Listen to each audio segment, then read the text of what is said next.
जीवन के अंदर इन 3 बातों का विशेष ध्यान रखिएगा साहब कि कलम, कसम और कदम हमेशा आपको सोच समझकर ही उठाना चाहिए। वो कलम हो, फिर चाहे कसम हो, या फिर आपका कोई किसी भी क्षेत्र में कदम।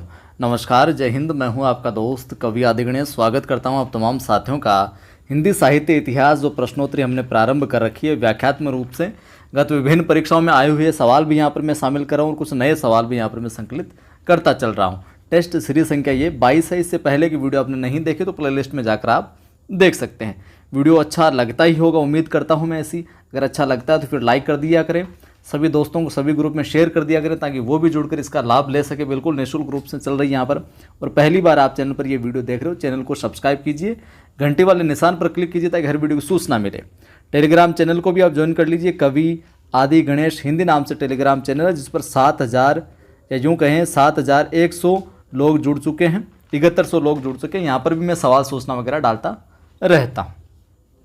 पहला सवाल आज की इस वीडियो में, वीडियो को रोककर भी आप उत्तर दे सकते हैं कि कवित कहो दोहा कहो, तुलो न छप्पई छंद, और बिरचो यह विचार के, यह बखे रसकंद। ये काव्य पंक्तियाँ किसकी है? बहुत अच्छा सवाल है। तुलसीदास साहब की, रहीम साहब की, त्रिलोचन शास्त्री की, या फिर भारतेंदु हरिश्चंद्र की? बताइए साहब। कवित कहो दोहा कहो, तुलो न छप्पई छंद। तो यहाँ पर उत्तर हो जाएगा अपना बी। ये पंक्तियाँ हैं रहीम साहब की, जो कि बरवे नायिका भेद से ली गई है। ये पंक्तियाँ कहाँ से ली गई है? बरवे नायिका भेद से। तो ये सवाल भी बन सकता है, कहाँ से ली गई? बरवे नायिका भेद से ये पंक्तियाँ हैं जो ली गई है। ठीक है, अगला सवाल देखिए, बहुत अच्छा सवाल है। ये भी यूपी पीजीटी के अंदर आया हुआ है। भक्ति काल के किस कवि ने संस्कृत को छोड़कर भी संस्कृत शास्त्रीय परंपरा का निर्वहन किया? भक्ति काल के किस कवि ने संस्कृत को छोड़कर भी संस्कृत की, यहाँ पर संस्कृति मिसटाइप हो गया, संस्कृत की जो शास्त्रीय परंपरा है उसका निर्वहन किया, निर्वाह किया? जायसी ने, सूरदास ने, तुलसीदास ने, या फिर नंददास ने?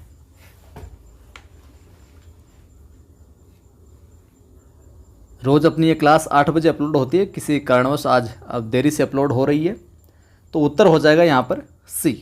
तुलसीदास साहब ने संस्कृत, ये भक्तिकाल की वो कवि जिन्होंने संस्कृत को छोड़कर भी संस्कृत जो शास्त्रीय परंपरा उसका निर्वहन किया। इनकी रचनाओं में बात करें तो सर्वविदित है एक तो, कौन सी? रामचरितमानस, सब जानते हैं इसके विषय में।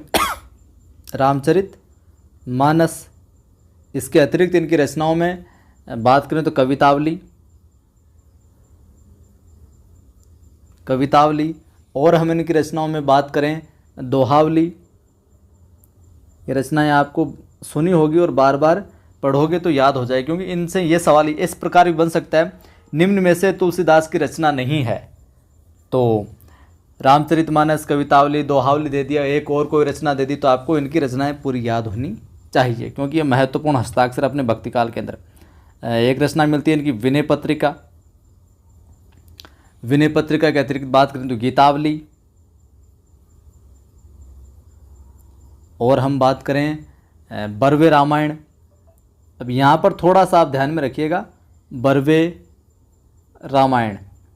ऊपर है बरवे नायिका भेद, ये रहीम से संबंधित है, बरवे नायिका भेद, जबकि बरवे रामायण की बात करें तो ये तुलसीदास से संबंधित है। ठीक है, तो ये तो हो गई अपने तुलसीदास साहब की है जो कृतियाँ, रामचरितमानस, कवितावली, दोहावली, विनय पत्रिका, गीतावली, बरवे रामायण इत्यादि। ठीक है, बात करें हम, ये बताइए किसकी है? मैं लिख रहा हूँ यहाँ पर सूरसागर, फिर लिखता हूँ मैं यहाँ पर साहित्य लहरी। ये भी सवाल भी कई बार पूछा गया है, साहित्य लहरी। फिर यहाँ पर मैं लिख रहा हूँ सूर सारावली, सूर सारावली। ये सभी की सभी किसकी है साहब? अपने सूरदास जी की है। ये सवाल कई बार पूछा गया कि निम्न में से सूरदास की रचना नहीं है, तो तीनों दे दी, सूर सागर दे दी, साहित्य लहरी दे दी और सूर सारावली दे दी, और एक रचना कुछ और दे दी। जैसे सूर सारावली मिल रही है तो गीतावली दे दी वहाँ पर, तो गीतावली अपने तुलसीदास साहब की हो जाएगी, और बाकी ये सभी किसकी हो जाएगी, सूरदास साहब की हो जाएगी। हम बात करें पद्मावत जो है वो जायसी की है, जायसी साहब की क्या है, पद्मावत है। वहीं बात करें रस मंजरी, अनेकार्थ मंजरी, रास पंचादही, ये किसके, नंददास की, नंददास महोदय की यहाँ पर मैं लिख देता हूँ, ये भी कई बार पूछी गई है।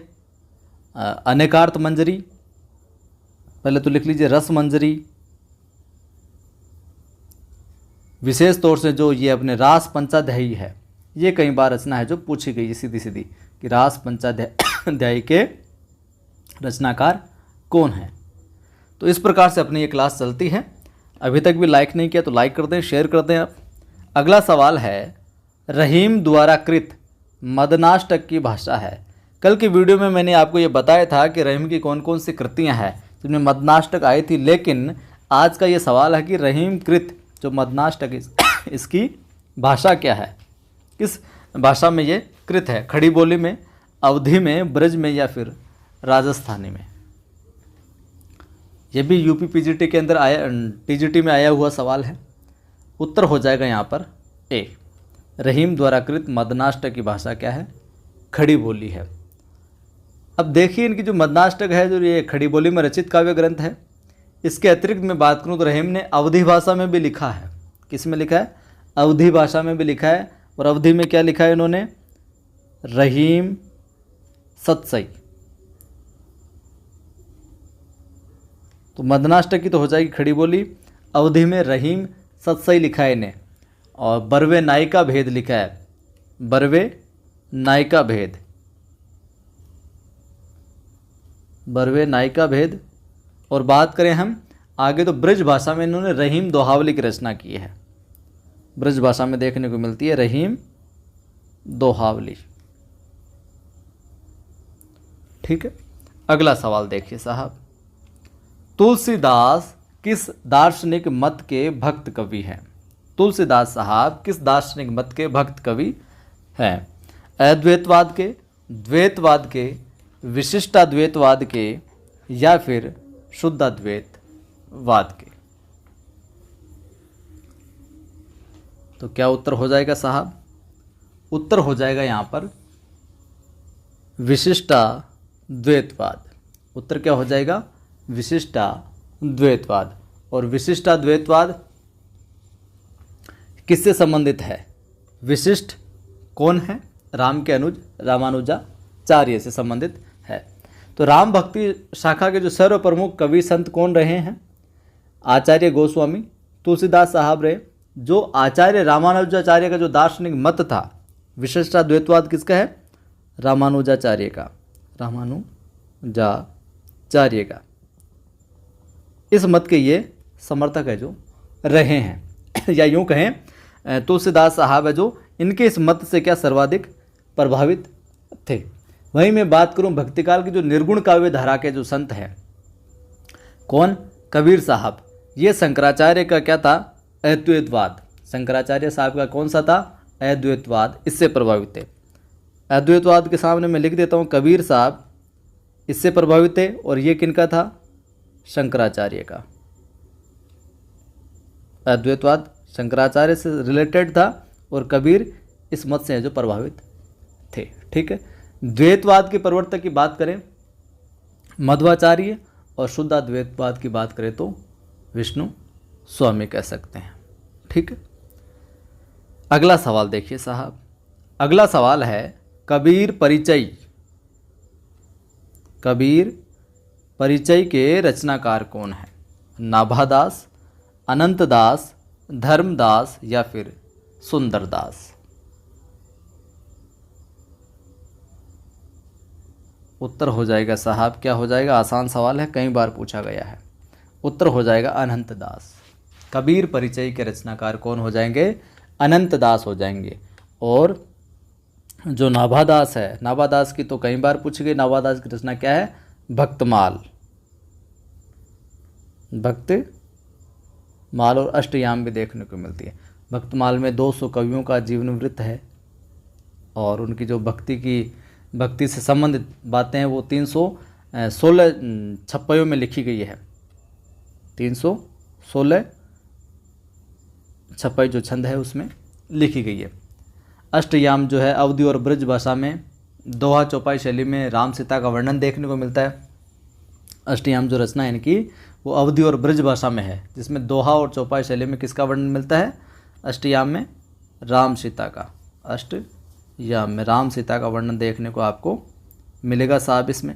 ठीक है, वहीं हम बात करें सुंदरदास की रचनाओं में, ये जो नाम है सुंदरदास, इनकी रचनाओं में बात करें तो ज्ञान समुद्र और सुंदर विलास, ये भी कई बार पूछी गई है। ज्ञान समुद्र और एक आती है इनकी सुंदर विलास नाम के अकॉर्डिंग ही।